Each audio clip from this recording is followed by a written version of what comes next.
Cadbury खाऊ घालली। पोलीसही घाबरले, कोर्टातही राडेच राडे।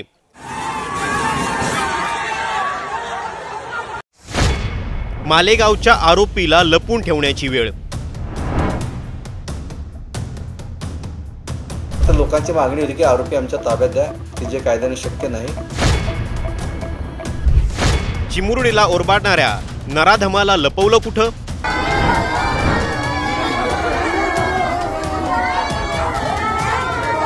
आरोपीला समोर आणा, त्याला आम्ही फाशी देऊ, नाही तर त्याला इथं आमच्या समोर उभा जाळू, त्याला आम्ही जाळू त्याला इथं। आम्हाला न्याय मिळाला पाहिजे। त्याला मारताना 1 सेकंदला चर्चला एवढा वेळ का लावताय तुम्ही?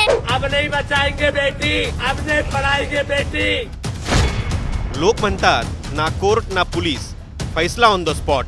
फाशी देणार नसेल तर जनतेच्या ताब्यात द्या। त्याला जगवायचं नाही आम्हाला, बस त्या आरोपीला फाशीची शिक्षा झाली पाहिजे। आरोपीला फाशी, आरोपीला फाशी। मालेगावच्या कोर्टात लाठीचार्ज का? ही दृश्य आहेत मालेगावच्या कोर्टाबाहेरची। गेट तोडून लोक आत शिरले, थेट कोर्टात घुसण्याचा प्रयत्न केला। आक्रोश, संताप आणि एकच मागणी, त्या नराधमाला आमच्या हातात द्या। नरक यातना काय असतात आम्ही दाखवतो। मालेगावच्या चिमुरडीच्या अत्याचार प्रकरणी याच कोर्टात सुनावणी होणार होती, ज्याची माहिती लोकांना मिळाली आणि इथं नागरिकांनी गर्दी करायला सुरुवात केली। त्याला गावात फाशी होईल तरच आम्ही अंत्यविधी करू। आमच्या जिवंत जाळू दरम्यान नागरिकांना वाटलं की या नराधमाला इथं आणण्यात आलंय, पण ही परिस्थिती तयार होईल याची कल्पना आधीच पोलिसांना होती। त्यामुळेच या आरोपीची व्हीसीवर सुनावणी झाली, ज्यात आरोपीला पोलीस कोठडी सुनावण्यात आली। पण पोलीस कोठडी कशाला, त्याला आमच्या हातात द्या अशी मागणी आता लोक करतायत। अगर उसे सजा नहीं मिलेगी तो हम किन्नर समाज यहाँ पर जान दे देंगे। माझ्या 3.5 वर्ष मुलींवर बलात्कार झाला।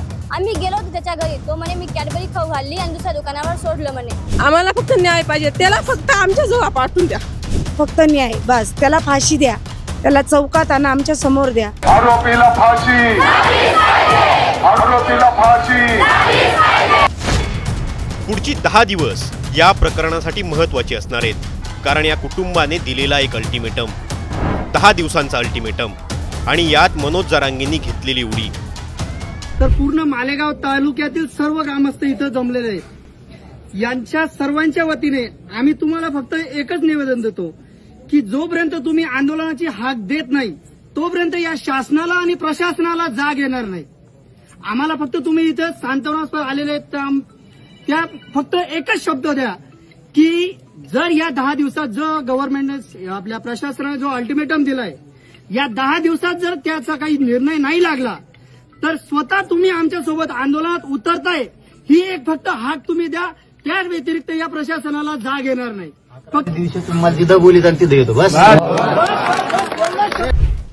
मनोज जरांगेंनी डोंगराळेत जाऊन कुटुंबाची भेट घेतली, चिमुरडीच्या वडिलांची व्यथा ऐकली आणि चिमुरडीचे फोटोही पाहिले। त्यानंतर जरांगेंनीही थेट एन्काउंटरची मागणी केली आहे। संपवायचे म्हणजे संपवायचे, आणि जर तुम्ही हे नाही 2 महिन्यात संपवायचे आणि फाशी द्यायची तरच धाक बसत, दरारा निर्माण होईल आणि असे कृत्य मुलींवरती, लेकी बाळांवरती पुन्हा होणार नाही। आणि तुम्ही असं नाही केलं तर पूर्ण राज्यात आम्ही आंदोलन सुरू करणार आहे। आणि हीच मागणी आता मालेगावात जोर धरतीये। त्यामुळेच आरोपीला लपवण्याची वेळ पोलिसांवर आली आहे। थोडासा पोलिसांना बळाचा वापर करावा लागला आणि लोकांना कोर्टाच्या आवारामध्ये येऊ दिलं नाही। परंतु वस्तुस्थिती ही आहे की आरोपीला कोर्टामध्ये आणलं नव्हतं। आरोपीला ऑनलाईन व्हीसीद्वारे कोर्टामध्ये हजर करून त्याची कस्टडी घेतली आहे। नाशिक जिल्ह्यातल्या सगळ्या बांधवांना, सगळ्या जाती धर्माच्यांना मी आवाहन करून, हात जोडून विनंती करून सांगतो, मालेगावकरांनी आपल्या लेकीसाठी उठाव केला, न्यायासाठी।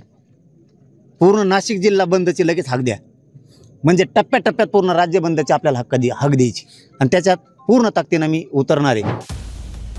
नाशिक असो, मालेगाव असो वा धुळे, व्यापाऱ्यांनी दुकानं बंद ठेवली, मोर्चे निघाले आणि निघाला लोकांचा आक्रोश, व्यवस्थेविरोधातला आक्रोश, ज्याच्या आड आरोपी मोकाट राहतोय। त्यामुळेच व्यवस्थेनं फास्ट ट्रॅक कोर्टात केस चालवावी आणि आरोपीला तातडीनं शिक्षा द्यावी हीच मागणी होते। कारण कोर्टाची पायरी चढली की की लोकांची आयुष्य न्याय मिळवण्यात निघून जातात आणि उशिरा मिळालेला न्याय हा सर्वात मोठा अन्याय असतो। आणि ही चिमुरडी अशा न्यायाची प्रतीक्षा करते की जो पाहिल्यावर कुणाच्या घरच्या लक्ष्मीवर हात टाकण्याची हिंमत कुणीही नराधम करणार नाही। तुम्हाला काय वाटतं, मालेगावच्या चिमुरडीला न्याय मिळेल का? आणि ही शिक्षा पाहून समाजातल्या अपराध्यांना फटका बसेल का? तुमच्या गावाच्या नावासह कमेंट करा। Bureau report, times now Marathi.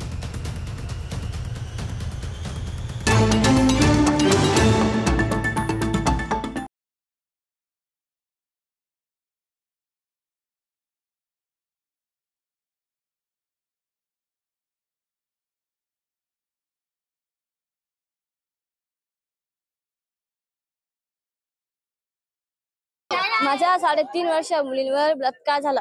आम्ही गेलो होतो त्याच्या घरी, तो म्हणे मी कॅडबरी खाऊ घालली आणि दुसऱ्या दुकानावर सोडलं म्हणे। घरी आला परत म्हणाला तो फोटो टाका म्हणे। काहीच नव्हता। गल्लीतलाच पोरगा होता, त्याला आमच्या समोर आणा। माझी मुलगी खेळत होती वाळूवरती। एवढा छोटासा लेकरू त्याच्या पोटात कळलं नाही। ज्यांनी केलंय ना त्याला गावात फाशी होईल तरच आम्ही अंत्यविधी करू। आमच्या आवाजात जिवंत जाळू पण पेट्रोल होतं त्याच्यावर पुन्हा हे करणार नाही। फाशी भेटायला पाहिजे, फाशी नाही तर आमच्या आवाजात जिवंत जाळू पण पेट्रोल होतं त्याच्यावर पुन्हा हे करणार नाही। न्याय पाहिजे मला, आणि ज्यांनी केलंय ना त्याला गावात फाशी होईल तरच आम्ही अंत्यविधी करू। पब्लिकच्या हवाले पाहिजे तो करणार नाही, त्याला फाशी झाल्याशिवाय आम्ही अंत्यविधी करणार। त्याला गावात फाशी झालीच पाहिजे तर आम्ही अंत्यविधी करू। माझी भाची होती ती, आम्हाला फक्त न्याय पाहिजे। तिचं वय पण काही नव्हतं, फक्त 3.5 वर्षाची होती। जो कोणी पण असेल त्याला फक्त फाशी व्हायला पाहिजे आणि आम्हाला फक्त न्याय पाहिजे। आम्ही तोपर्यंत अंत्यविधीच करणार नाही। आम्ही तोपर्यंत त्याची अंत्यविधीच करणार नाही बस। तुम्ही कशी झालेली त्यांची, आज त्यांनी जसं माहिती पडलं तसं त्यांची अवस्था बघून घ्या। गरीब आणि पाहिलं का त्यांची रोंगळ्यामध्ये किती मोठी अशी घटना झालेली। मग आम्हाला फक्त न्याय पाहिजे, त्याला फक्त आमच्या जवळ पाठवून द्या। आम्हाला न्याय हवा, बस काहीच नको पाहिजे। हे बघा 3.5 वर्षाची मुलगी, ती जास्त बी मोठी नाही, फक्त न्याय पाहिजे आम्हाला बस। हे बघा वडिलांची आवश्यकता कशी झालेली। माझ्या 3.5 वर्ष मुलींवर बलात्कार झाला। आम्ही गेलो होतो त्याच्या घरी, तो म्हणे मी कॅडबरी खाऊ घालली आणि दुसऱ्या दुकानावर सोडलं म्हणे। घरी आला परत म्हणाला तो फोटो टाका म्हणे। काहीच नव्हता। गल्लीतलाच पोरगा होता, त्याला आमच्या समोर आणा। माझी मुलगी खेळत होती वाळूवरती। एवढा छोटासा लेकरू त्याच्या पोटात कळलं नाही।